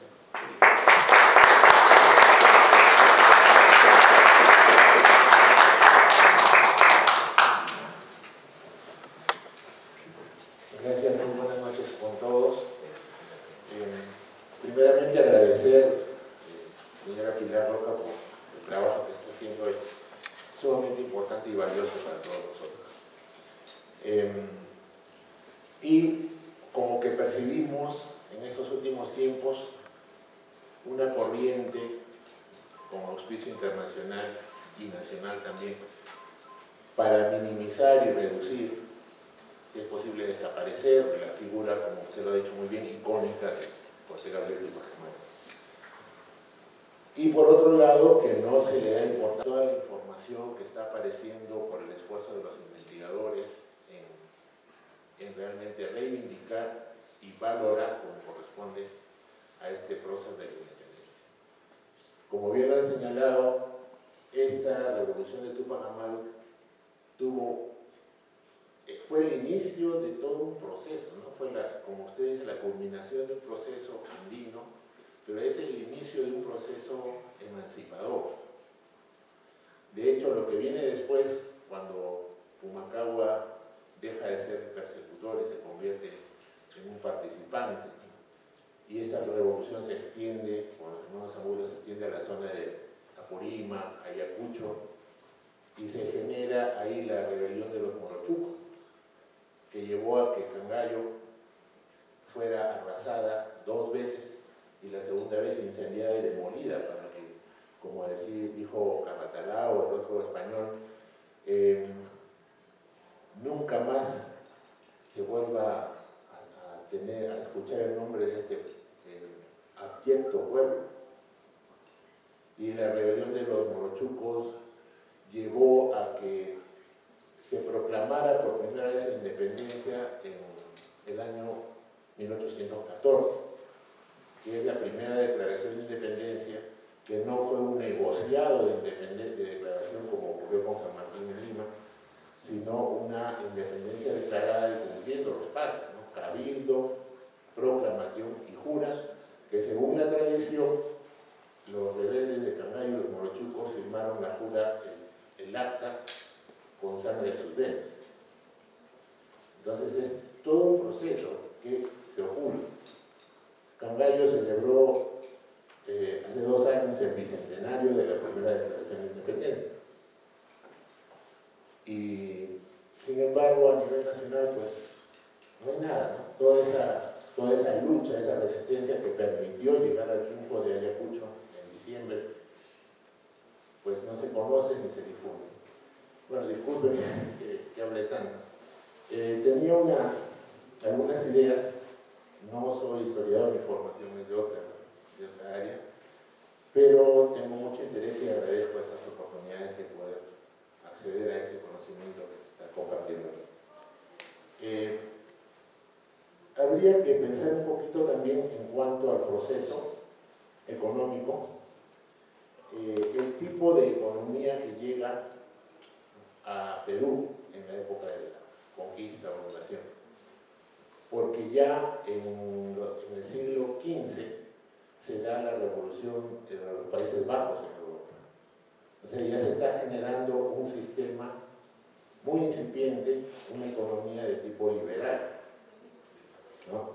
Y en esto España pasa a ser, ¿no?, la parte más retrógrada, la que combate hasta tratar de eliminar cualquier desarrollo de economía capitalista, y lo logra con la Alianza de la Iglesia. Por último, cuando ve que ya no puede controlar los inicios de desarrollo industrial y el tema de la banca y todo, persigue a los judíos y les confisca todas sus propiedades y sus riquezas, las bancas. Entonces, como va a decir luego Adam Smith en la época de la revolución industrial, al Estado capitalista lo único que le interesa es la multiplicación del capital, ¿no? Esa es la mentalidad, no interesa a la persona.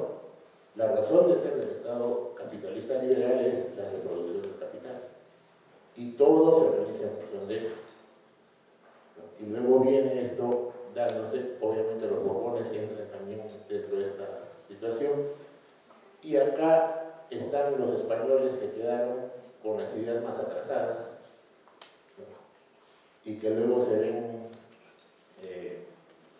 hasta cierto punto se oponen también a las reformas, y de ahí que el planteamiento de Frente Único de Tupac Amaru tiene también un eco en la capa priori.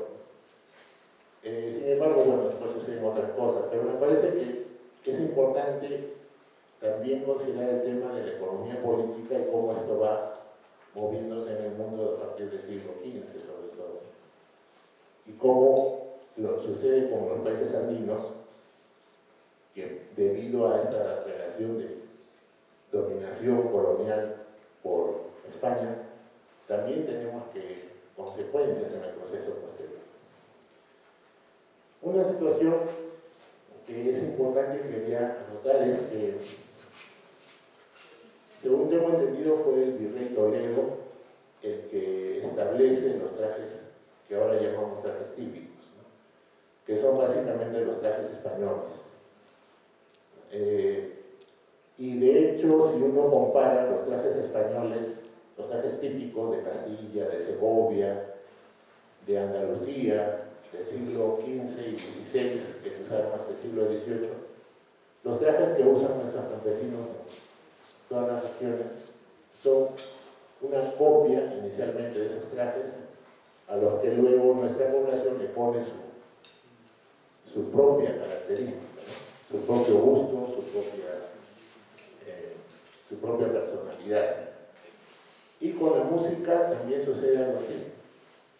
Ya Guamán Poma tiene un dibujo donde muestra un criollo tocando una vihuela y cantando en quechua. Y es la expresión más antigua. Y se traen esos instrumentos como la vihuela, que llega a la de 4 cuerdas primero y luego la de 5 órdenes, que era para la música profana y no se les permitía a nuestros indígenas, por decirlo así, usar. Para nuestra población nativa se trae el arpa, la mandolina, la bandurria renacentista, que eran, según los evangelizadores, instrumentos de sonido puro que agradaban a Dios. Y luego la misma población campesina se apropia de estos. Está bien, cumple sus cánticos, pero luego se apropian y los transforman. La bandurria renacentista española ya no existe en España. Ni siquiera hay un resto reconstruido como sí la hay de otros instrumentos. Pero esa bandurria del siglo XV, española, existe de otra manera o dio origen a la bandurria cusqueña, a la bandurria canchina.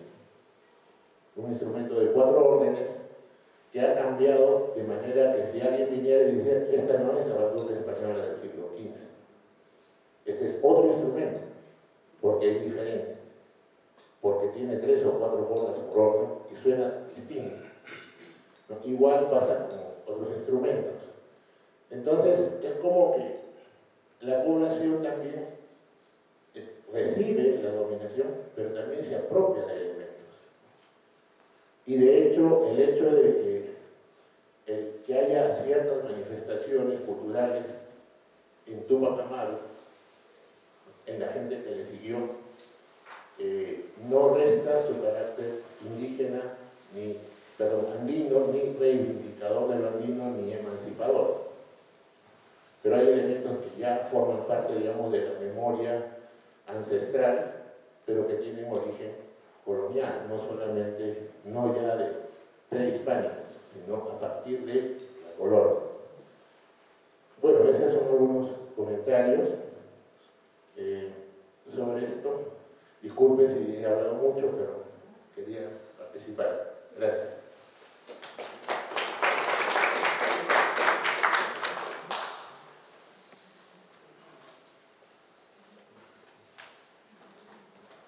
Buenas noches. La felicito por el libro que he escrito. Bueno, yo quisiera hacer 2 preguntas. Tal vez no 2 discursos, como los que me han antecedido, que son muy interesantes, pero creo que eso apela que hay una necesidad urgente de tener espacios de conversación sobre este tipo de temática y otras. Una primera pregunta que quisiera hacerle es si todo acto de violencia necesariamente es negativo. Los historiadores, la historia misma nos dice que la creación de la vida se originó a través de un acto violento como fue el Big Bang. La vida misma, ¿no? Entonces mi pregunta va por ahí, ¿no? Si todo acto violento necesariamente es negativo. Una segunda pregunta que quisiera hacerle es, me quedé un poco confundido con el tema de ver el tema de las identidades, ¿no?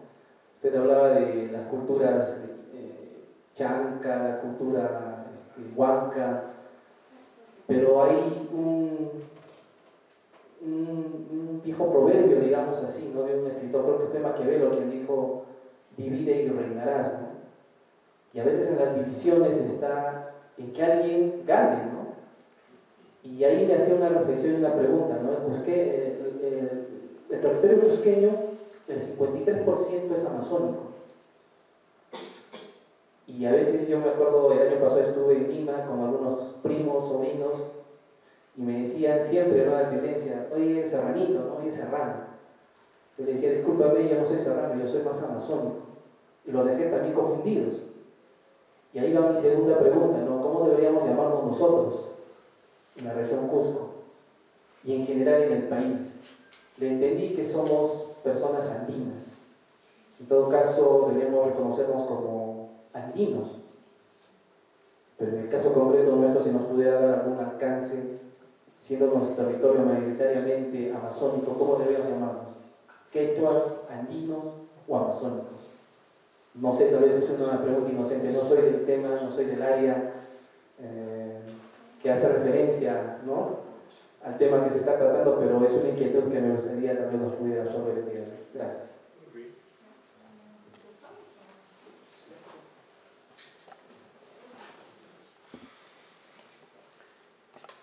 Muchas gracias. En primer lugar, me sumo a las expresiones de congratulación, de felicitación y agradecimiento a Pilar por reactivar el debate sobre este personaje tan representativo y tan necesario de entenderlo en nuestro país. Sin embargo, yo me permito una sugerencia a la autora y al directo panel que lo acompaña, formado básicamente por científicos sociales. Así como lo ha señalado el doctor Paredes, creo que hace falta, urgente, que no solo la academia universitaria, sino la academia en general, el mundo intelectual, tenga la capacidad de articularse más a la cultura viva, a la población que entiende y vive a Tupac Amaru, sin tanta especulación, sin tanto esfuerzo por descalificarlo a Walker o a cualquier otro autor, que están lejos.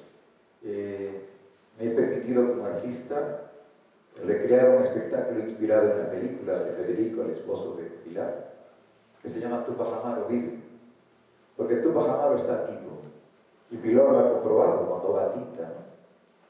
Está vivo, está allí con su espíritu, está en toda la ruta tupacamarismo.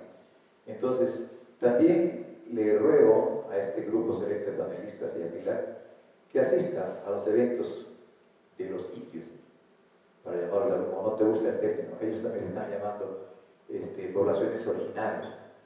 Últimamente he estado en varios eventos, y ahí el personaje que les inspira, al que se refieran, es Tupac Amaru. Lo entienden muchísimo mejor que quienes están tratando de discutir y hablar de que si el 21 vamos a celebrar el bicentenario o que vamos a celebrar. Ellos están convencidos de que Tupac Amaru fue el estadista más grande del país, el único que propuso un proyecto nacional verdaderamente integrador, inclusive. Entonces, yo creo que en esta noche Pilar está complementando algo que para la academia siempre existe: el libro, la rigurosidad, ¿no? El conocimiento cartesiano, occidental, que nos exige fuentes, etc. Y no sé con qué fuentes, con qué rigurosidad habrán destruido nuestra cultura y pretenden que tengamos todo documentado después de haber cometido semejante genocidio, de haber destruido nuestros poquencanches, de haber destruido y matado a nuestros mayores sabios, y luego que ha quedado solamente la resaca. Y a partir de eso quieren que reconstruyamos lo que fue. Sin embargo, la grandeza del Tahuantinsuyo que defendía Tupac Amaru está visible, está visible. Y es preocupante que un joven que hace uso de la palabra, que entiendo que es muy intelectual y muy interesado, diga, por ejemplo, que dividir y reinar sea un principio, por lo tanto hay que aceptar la hegemonización, hay que aceptar la globalización homogenizante. No, el mundo es diverso, y en la diversidad está la unidad, ¿no?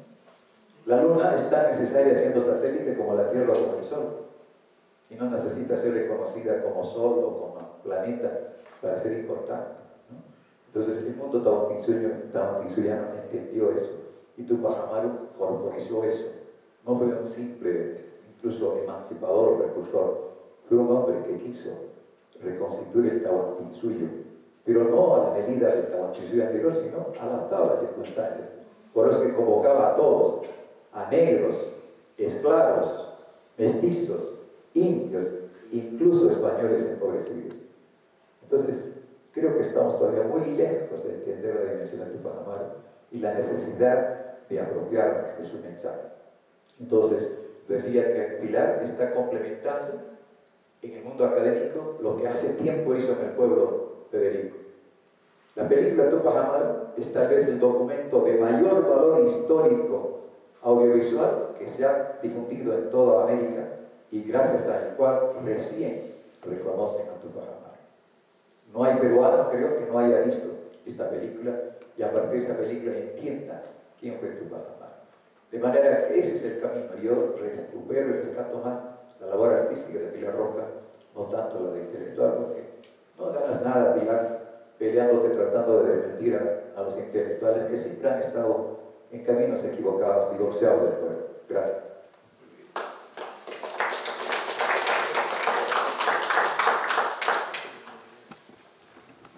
Un poco tarde, pero trataremos de hacer una cosa breve, rápida, porque es cierto, debe haber muchas reuniones como estas. Por eso Bartolomé Las Casas, insisto, que me ha ayudado a mí, pero hay que seguir, no hay que quedarnos en una reunión chiquita, sino hay que traer más gente, Yo creo que voy a responder algo, algunas cosas, ¿no? Oscar, ¿no? Bueno, Oscar, mira, realmente es cierto, la independencia de qué, la celebración de qué, eso no me hago la misma pregunta. ¿La independencia de qué? ¿La celebración de qué? La independencia fue una independencia que glorios y mestizos. Pero nosotros no, nosotros nos invisibilizaron, no existíamos. Las constituciones que se han dado no nos contemplan, no es para nosotros, es para criollos y mestizos. Y esto era por una una escala o una élite que había aquí, que en realidad los criollos y mestizos querían ascender al poder, no lo tenían, y entonces se reunieron. Y yo admiro a Bolívar, pero Bolívar deshizo la comunidad, ¿no? Porque no nos entendía, porque no estaba con el pueblo, porque no sabía lo que era. No fue mala intención, pero fue, y después tuvieron que dar marcha atrás, pero ya había metido la pata, ¿no? Entonces, esto es lo que hay que ver, independencia de qué. Ahora, ¿por qué peleo? Sí, yo peleo porque quiero que tu Pacamaro se vea, porque quiero que tu Pacamaro salga, porque no es posible que de 30 millones, ¿no?, de peruanos haya muchos millones que no quieren a Tupac Amaru, que se está haciendo una tarea contra Tupac Amaru. Es esa mi pelea. Mi pelea es porque la tarea se hace contra Tupac Amaru. Yo no quiero que se haga eso. Y esto no soy sola, ¿eh? Hay un grupo pequeño, lamentablemente, que estamos dándole y dándole y dándole, peleando, pueden decirlo acá contra todos los niños de la Católica, ¿no? Porque ellos son los que están abanderando esta historia, ¿no?, en contra de Tupac Amaru. La señora Opela, bueno, siempre hay que leer a la señora Opela, porque es una antitupacamarista como las Civis, todos son antitupacamaristas. Entonces, esto por eso es la pelea, ¿no?, la pelea para situar a Tupac Amaru, para que las juventudes conozcan a Tupac Amaru, para que no se pueda decir diciendo que era un burgués, un comerciante, no se puede llevar a Tupac Amaru por esas ideas. Esa es una de las cosas, ¿no? Y ojalá que no estoy de acuerdo con Oscar de que, ahora, la reforma borbónica, evidentemente en una charla no se puede hablar mucho, pero es cierto, pues, había una reforma borbónica que cambió las reglas del juego, pero esa reforma borbónica también es por la pelea de la hegemonía mundial, porque aquí se conquista cuando llega la revolución industrial y Inglaterra necesita, ¿no?, abrir mercados y colocar productos, porque está en la plena revolución industrial. Entonces, pero bueno, eso ya sería más complicado comenzar. Limitémonos, creo yo, en este momento a 3 o 4 conceptos sobre Tupac Amaru, para que lo tengamos claro y traer a Tupac Amaru hoy día. ¿Por qué se niega a Tupac? ¿Por qué no se le quiere? Pero claro, hay que hacer todo un análisis sobre eso, ¿no? Pero eso sí es un mundo que es más académico, o es en otro momento, ¿no? No digo que no, pero es en otro momento, ¿no? Bueno, hay una cosa que es cierta, que también alguien lo dijo. Se nos dijo que éramos hermanitos, ese famoso virrey Toledo, ¿no?, que dice la República de Indios y la República de Españoles. ¿Qué cosa república? Eso es negar hasta negocios propios actos, porque aquí hubo la rebelión de todos los incas de Vilcabamba, y Toledo al decir que la única diferencia era que la República de Indios no quería pagar impuestos, ¿no?, pero que convivíamos las dos repúblicas perfectamente. Falso. Nunca convivimos perfectamente, ¿no? Y esa es otra de las tesis de este señor que tú dices que no le conteste, pero es que está mintiendo, pues. Está diciendo que apoyándose en Toledo, dice que siempre andamos juntos los dos, que vivíamos pacíficamente. Entonces, es negar Vilcabamba, es negar es negar el Taquionco, es negar un montón de cosas, es negar inclusive a Santos Atahualpa, que también tiene un momento en la historia. Lo que pasa es que ese lo han disminuido peor, y a ese está totalmente invisibilizado, ¿no? A ese ya ni lo conoce la gente, ¿no? Pero es uno de los que es 20 o 30 años antes de Tupac Amaru, ¿no?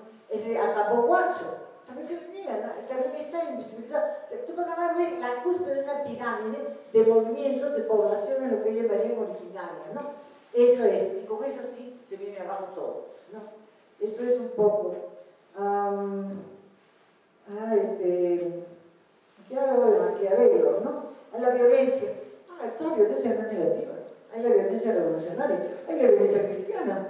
Cristo no sacó a los fariseos del templo, no les agarró a latigazos, se los sacó. Eso es violencia. Es violencia revolucionaria. La violencia no hay que asustarnos, ¿no? Porque también se les ha metido eso, ¿no? Uy, es una violenta, ¿no? Sobre todo las mujeres nos dicen eso, ¿no? Violenta, es conflictiva, violenta, cuando reclamamos nuestros derechos. Entonces, la violencia no es mala. Hay una violencia revolucionaria y en determinados momentos hay que ser violento. Lo que pasa es que tenemos una violencia opresora, que es distinta. Una violencia estructural. Claro, es una violencia de la estructura y es opresora, es dominadora. Una violencia. Ahora, Maquiavelo se analiza en términos políticos, ¿no? Entonces, yo no creo que Maquiavelo sea pues un paradigma ni algo que yo tenga que admirar, ¿no? Y a mí me parece que aquí hay un grupo político que parece medio Maquiavelo también, ¿no? Parece que está inspirado en ellos, ¿no? Pero no, yo no estoy, creo que la violencia hay todo tipo de violencia, ¿no? Maquiavelo, bueno, Lucho, ¿no? La identidad. Tenemos derecho a una identidad. No estamos dividiéndonos. Pues si yo nací, yo soy limeña. Aquí no la quieren mucho a mí, pero yo soy limeña. Pero yo no voy a negar mi identidad. Mi identidad es limeña. Ahora, soy andina, pero andina no hay que confundir. Andina es porque hay una cosmovisión en general andina. El amazónico es andino. O sea, no separemos al amazónico del andino, porque aquí últimamente lo que se quiere es separar. Tú eres amazónico, tú eres andino, estamos más haciendo. El amazónico tendrá su propia identidad. Por ejemplo, las lenguas. Hay una lengua que es una lengua de referencia, la chaninga, la aguacunti, como quieran llamarla, es una lengua que habla una etnia. Pero como es una etnia pequeña, que esa lengua, para hablar con el resto, tendremos que hablar en este momento castellano, porque ese es el idioma de referencia. Pero el castellano es un idioma de referencia, es el idioma para comunicarnos entre los que hablamos diferentes lenguas, como en España el catalán. En Cataluña se habla catalán, la universidad es en catalán, pero para hablar y comunicarse es el español. En el mundo, el idioma de referencia en este momento es el inglés, ¿no? Eso no quiere decir que nosotros no vamos a hablar nuestro castellano o el idioma que tengamos, ¿no? Pero para comunicarnos entre nosotros usamos la lengua franca o lengua de referencia. Eso es igualito. Entre las etnias, cada uno debe tener su lengua. En ese momento, en el norte del país, hay un grupo que está buscando el idioma chino y están trabajando, porque se supone lengua muerta, y están trabajando y están reconstruyéndolo. Y hay que volver a nuestros orígenes. Eso no significa, ¿no?, que no nos vamos a interrelacionar. Además, hay etnias muy parecidas a otras también, ¿no? Pero hay que aceptar que somos diferentes. No tenemos por qué abandonar nuestro criterio, nuestra forma de pensar, nuestra cosmovisión. Porque la cosmovisión es la explicación del mundo y del hombre en este mundo. Esa es en última instancia lo que es la cosmovisión, ¿no? Bueno, yo creo que ahí no sé si alguien quiere de la mesa, ¿quiere contestar? No tanto contestar porque Pilar ya se hizo cargo perfectamente de cada uno de los cuestionamientos, sino solamente comentar que,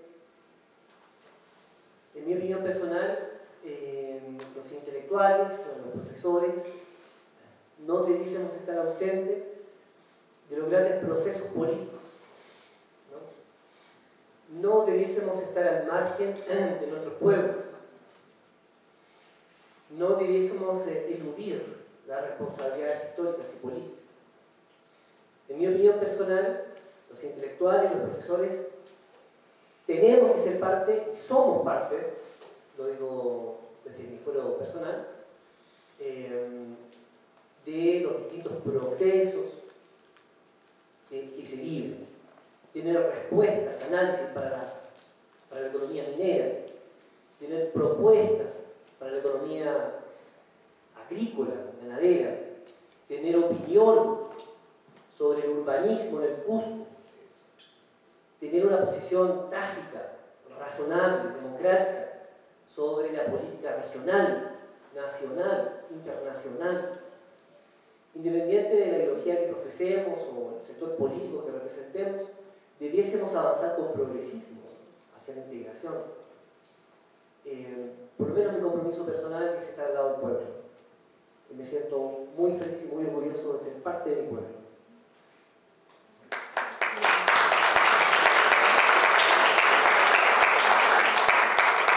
Bueno, dando por concluido la charla, me gustaría agradecer a la señora Pilar, agradecer a todos los panelistas, a los comentaristas que hemos tenido y a todas las personas que han participado. Muchas gracias.